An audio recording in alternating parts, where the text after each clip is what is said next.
Now, one of the most important things that helped Boston be able to win this game, which really amazed me, was Boston's defensive discipline on Jimmy Butler on the inside for the first 45 minutes of the game. That was one of the key parts to him that allowed him to win. And now right here, peep Jimmy, right? Now on the surface, you won't think too much of this. It's just a regular foul. But what this is going to do to Miami and for Boston going on in the second quarter is going to be important. So stay tuned for that. All right, I'm going to break that down. And now we're going to start talking about some gems. Max Strus over here looking a little goofy, all right? But peep this. This is great defense by Smart. Over on the handoff, over on the pick and roll, and he was able to get that deflection. But Max Strus has made offense so much harder for himself throughout this whole series by not doing one thing, which is setting up his handoffs and his ball screens. So peep this. Handoff, right? No contact made. Now Smart's able to get over that super clean over the top. Gets a hand on it. Goes all the way to half court. Gets it right back. Pick and roll, right? Does he make any contact now? No contact. And for a player like Marcus Smart, you're just giving him the keys and saying, okay, lock me up. And now right here, once again, putting Strus in some action. But peep Jimmy on that back screen, though. They had an opportunity. They had an opportunity for that cut. But that was all on Jimmy. So peep this. Right? Back screen on Smart. And so now the passing lane from Bam to Jimmy is right there where Smart now is. It's on the inside. So if Jimmy wants to be able to get this, he's got to be able to make sure he sets the screen and then he seals the inside and doesn't allow Smart to get in on the inside. And then say he gets this right here, you're like, okay, there's Tatum. But now you got Strus who will circle back right underneath the rim. And then you got White who may also step over on that help. Now you got Vince or Strus, puts a lot of pressure on the defense. Now peep Tatum right there. Got the ISO on the Martin, right? There's so many things that scorers need to do prior to games that allow them to be able to score in games. And now this is one of them right here by Tatum. So right here, coming up the court, sees Martin pick up on him, right? Waves Grant Williams out because he likes this Martin matchup. You got to know who you want to attack and who you don't want to attack. And when you got the player that you want to attack on you, you go and put pressure on the defense that way and exploit that mismatch. Now he gets to his mid-range area. He has a size advantage, shoots it right over the top. Gabe Vincent. That was a bad turnover, but I ain't gonna lie, I was gonna go bad either way. Whether Gabe Vincent turned it over or he tried to make the skip. So peep this. So Vincent coming off this ball screen, right? Notice the spacing on the corner. Now you see Jaylen Brown step over, but if Vincent wants to come off this and say he reads that Jaylen Brown does step over and that the roll is not there and wants to kick it out to the corner or the wing, there is no corner or wing because Duncan Robinson and Caleb Martin are literally right next to each other. So now the defender just has to play one spot instead of having to try to play two spots. Just makes his job a whole lot easier. Regardless, that play was going to go left. That play was not going to go right. And then Jimmy on that slip. That slip opened everything up. So peep that slip once again. And the key about a slip is that you don't go as soon as you touch that player that you're about to go and screen on. You go once you see that gap. Because if you try to touch him, there's more of a chance at which you'll get the offensive foul. So instead, Jimmy goes when he sees a gap and he gets the attention of 3 defenders. And now leaves Gabe Vincent open from the top. Gets him an open 3 to get him going. So now right here, remember that first foul I showed you early on that you shouldn't have thought too much of? This is where it hurts him because with 8:50 left in the second quarter, Jimmy Butler got 2 guarding Jason Tatum. So now you do not want to pick up 3. And so he's going to start lowering his aggression, and Tatum's going to up his aggression, which is going to put the matchup in his favor and allow Tatum to go dummy in the second quarter. Now he's going to start attacking Jimmy because Jimmy don't want to foul. He's not aggressive. He ain't going to try to touch too much. He's not going to even try to contest up top and get a foul down below. So he's just going to let Tatum do his thing. Once again, another attack. Jimmy is not the type of player you say, let me go and post up. You only do it if you have the advantage. Now Tatum had the advantage in terms of fouls. Once again, Tatum gets it. But peep right there on that crossover, right? He got right past Jimmy. Jimmy tried to make that reach, but that ball protection right there by Tatum. Crossover. And so he regathers that ball towards his hip on the side of his body and not to the middle. Because Jimmy tried to make a last-ditch effort, get that steal. Because if that ball's in the middle, boom, he would have swiped it out, probably would have hit his leg out, boom, turnover on Boston. But as a player, you got to make sure you protect the ball at all times. Now right here by Jimmy, bro, the defensive discipline. It had Jimmy hesitating, which is something rare we see from Jimmy, because seeing Jimmy, knowing him, his mentality, that's kind of crazy. And so now Cody Martin's on Tatum, right? They don't want Jimmy to get 3, still at 2. And now Tatum's still able to get past Martin, even though Martin is quicker. Now, why would Jason Tatum turn his back like he's about to post up while he's all the way at half court? because of size advantage and what it's going to do to Martin. So peep this. So boom.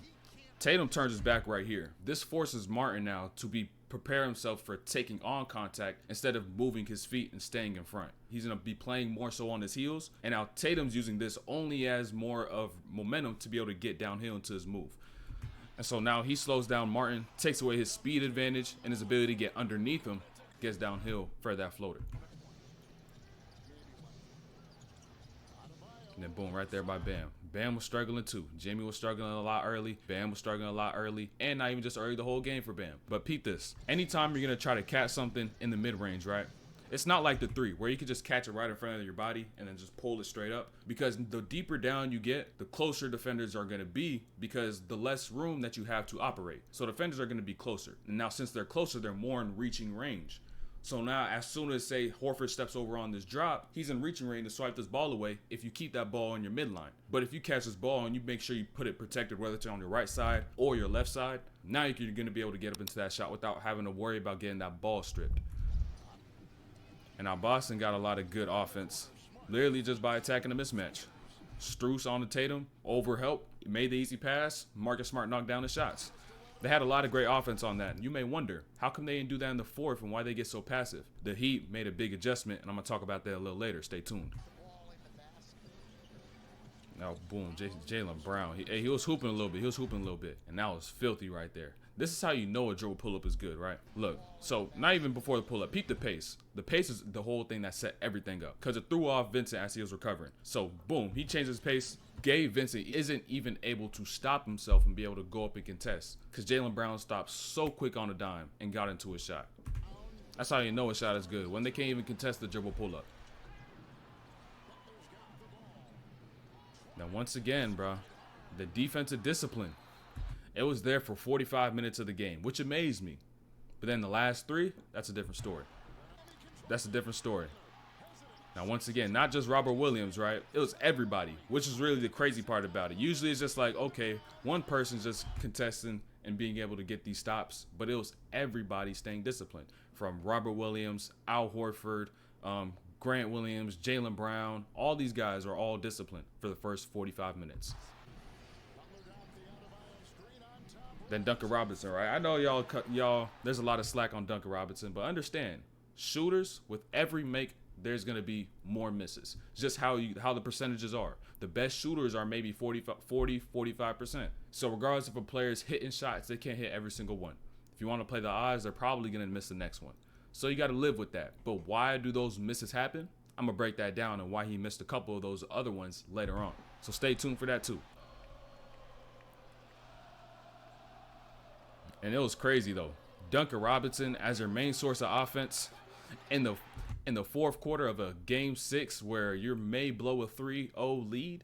This tells you that the Miami Heat need a scorer, and one person comes to mind, Bradley Beal. That's the only person that's somewhat attainable. Dame, somebody's gonna outbid him. Bradley Beal, on the other hand, I mean, his contract is huge, but I mean, Tyler Hero, some other pieces and whatnot. You know, yeah, I don't talk about that right here on YouTube. I talk about that on stream. So make sure you go hit the link in the description and go follow on that.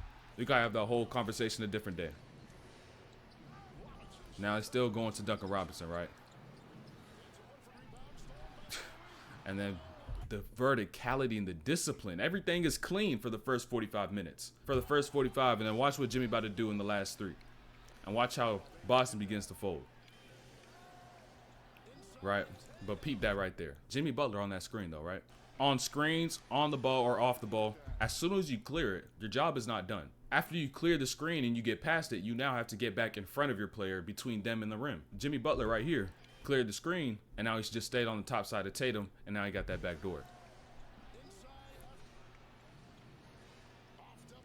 Now here it is. That's what I'm talking about. Losing the discipline. Jimmy's about to start getting to the free throw line. They're about to get right back into this game. He's attacking, not hesitating, looking for contact every time he drives. Every time. But right there, that change of pace was important on that one right there. Because as a big, especially, all players in general, it's hard to guard a player that has pace. But when you're able to change pace on a bigger player who's hard, it's harder for them to move their feet, it's going to make them open up, which Robert Williams does right here. Now he gets out of that legal guarding position, gets more into a sprint. Jimmy finds a contact. Now he gets to the line, somewhere where he could actually score. and Gabe Vincent. That little footwork, something super subtle, but will change your game completely and get you a lot of buckets. So peep this. If you're able to get to positions like this split stance, get to a stop, and then boom, be able to accelerate and sprint out of them, it's going to make your game a whole lot easier, and it's going to help you get past players way more, because you get to a full stop, defender gets to a full stop, but you sprint right there, they're reactive to you, they're going to be a step late. You make sure that angle's sharp, you get through that bump, you're going to have a great lane to get to the rim. Now we're going to peep a few stuff later on in this game, but this is the big adjustment that Miami made that really changed Boston and their aggression, is that they started playing the zone. And Boston was just lost because the whole time, like I was showing you before, they're seeking mismatches. You can't necessarily seek a mismatch in the zone, but it doesn't change the fact they should still stay aggressive and they shouldn't be hesitating because they've been playing against zones this whole series. So it's the same thing, same aggression. You still got to take the same approach. So it just threw them completely off. And now Duncan Robinson right here, right? He got this shot. Clean look.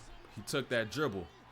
The longer you take on your shots, the more time it is for you to think. The more you think, the worse you will shoot. And now I think that's why Duncan Robinson missed this one right here. It was just too open for him. Seemed a little too good to be true.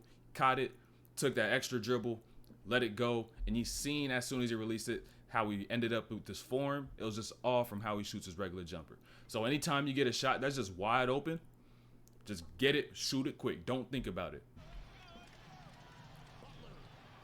Now miscommunication by Boston. Jimmy, no hesitation on the attack. Got the foul, went to the line. Boston lost their discipline in the last 3 minutes of this game. Now this play by Jimmy, right? Foul, he got 3 free throws. We all know how this game turned out. But what everybody is talking about is, oh, Jimmy doubled, right? But yeah, he did double. So peep this, right? Look at the replay. All right.